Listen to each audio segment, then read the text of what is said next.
안녕하십니까. 이어서 경남 뉴스입니다.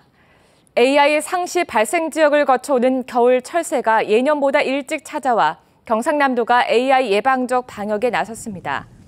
경남도는 75개 공동방지단과 시군, 축산진흥연구소 방역팀을 투입해 주남 저수지와 우포늪 등 주요 철새도래지 주변 축사와 진입도로 소독을 시작했습니다. 주남 저수지의 경우 예년보다 보름 이른 지난달 중순부터 겨울 철새 만여 마리가 날아왔습니다. 케이블카가 설치되면 환경 훼손이 가속될 것이다. 밀양 케이블카 추진 당시 이런 주장이 제기됐는데요. 3년이 지난 지금 취재진이 현장을 둘러봤는데 우려가 현실이 되고 있습니다. 케이블카 이용객 수도 해마다 감소하고 있습니다. 이대환 기자가 현장을 취재했습니다. 한때 국내 최대 면적의 억새 군락지를 자랑했던 밀양의 사자평원. 우리 시야에 들어오는 게 한 100여만 평으로 초원으로 돼 있죠. 갈대하고 억새밭으로 되어 있어요. 하지만 밀려드는 등산객 탓에 억새밭은 점차 훼손되고 있습니다. 케이블카 상부 정류장 바로 앞에 있는 억새밭. 10여 명의 탐방객이 막걸리를 놓고 술판을 벌이고 있습니다. 억새밭으로 들어가지 못하도록 줄을 쳐놔도 소용없습니다. 이 억새 안쪽에서는 밥 먹으면 안 된다고 누가? 그래요? 우리 불법이네. 불법 없는데요. 억새가 짓밟힌 곳은 마치 마당같이 변했고 땅이 파이는 새골 현상까지 일어납니다. 해가 기울자 주변 억새밭은 형형색색의 텐트들이 차지했습니다.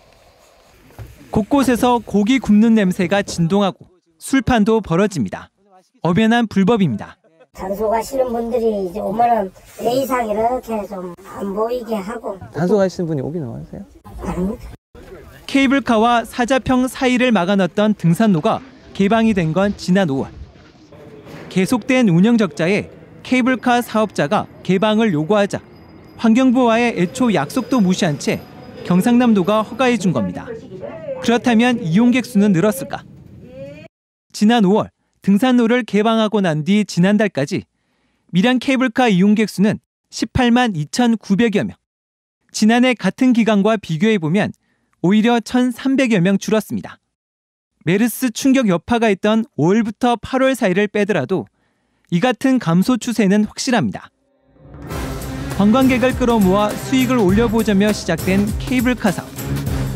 개발 효과는 나타나지 않고 환경 훼손만 이루어지고 있습니다. KBS 뉴스 이대환입니다. 오늘 오후 1시 40분쯤 통영에서 열린 이순신 장군배 국제요트대회에서 경기하던 요트 2대가 충돌했습니다. 이 사고로 43살 신모 씨가 물에 빠져 숨졌습니다. 해경은 숨진 신 씨가 타고 있던 5.46톤 요트와 경기에 참가 중인 또 다른 5톤 요트가 충돌해 신 씨가 물에 빠진 것으로 보고 정확한 사고 경위를 조사하고 있습니다. 경남 지역에 거주하는 결혼 이민자 등 다문화 가족 페스티벌이 오늘 경남도청 대강당에서 열렸습니다. 중국, 필리핀 등에서 결혼과 함께 경남으로 이주해 살고 있는 700여 명은 오늘 행사에서 다문화 가족 우수동아리 경진대회와 장기자랑, OX 퀴즈 등에 참가했습니다. 경남엔 15,800여 다문화 가족 5만 5천 명이 거주해 경남 인구의 1.6%를 차지하고 있습니다. 경남 울산 기자협회 체육대회가 오늘 창원 폴리텍대학 체육관에서 열렸습니다. 오늘 체육대회는 KBS 창원방송총국 등 경남과 울산 지역 신문과 방송, 통신사에서 근무하는 기자협회 회원들이 참석해 경기를 통해 친선을 다지고 국민의 알 권리 충족을 위해 소임을 다할 것을 다짐했습니다. 2015 형평문학제가 오늘 진주교육지원청 등에서 열렸습니다. 이번 행사엔 전국 학생 100일장 대회와 시민생활 글쓰기 대회 등이 진행됐고 고형렬 시인과 박우담 시인에게 올해 형평문학상을 수여했습니다. 이번 문학제는 일제강점기 신분해방운동인 진주형평운동 정신을 기리기 위해 지난해에 이어 두 번째로 열렸습니다. 사천 지역 항공기 부품 제조업체들이 주식시장 상장을 잇따라 추진합니다. 항공기 부품 제조업체인 하이즈항공은 오는 25일 코스닥 시장에 상장하고 항공기 도어 제작업체인 셈코도 내년 상장을 목표로 주관사 선정 등을 진행하고 있습니다. 지난 3월엔 항공기 부품 제조업체 아스트가 국내 제조업 사상 처음으로 기술 특례를 통해 코스닥 시장에 상장됐습니다. 항공기 부품 제조업체들이 기업 공개와 주식시장에 상장하는 것은 코스닥 상장을 통해 차입금을 상환하고 설비 투자금을 확보하기 위한 것으로 분석됩니다. 국가 정책 사업인 동서통합지대 조성이 예산 부족으로 지지부진한 것으로 나타났습니다. 동서통합지대 사업은 동서남해안 내륙권 발전 특별법에 따른 해안권 발전 종합계획의 일부로 경남 서부 지역과 전남 동부 지역에 2020년까지 8,660억 원을 들여 문화 관광과 산업벨트, 교통 인프라 등을 갖추는 사업입니다. 하지만 국토교통부에 따르면 2013년 국정과제로 선정된 뒤 지금까지 관련 예산이 전혀 확보되지 않아 사업이 진행되지 못하고 있습니다.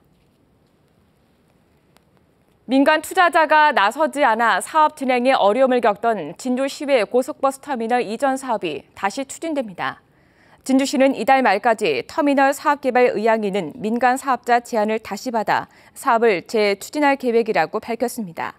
진주시는 지난 2013년 장대동과 칠암동으로 나뉘어 있는 시외 고속버스 터미널을 가좌동 일대로 옮기기로 하고 민간 사업자와 사업을 진행 중입니다. 지금까지 경남 뉴스였습니다.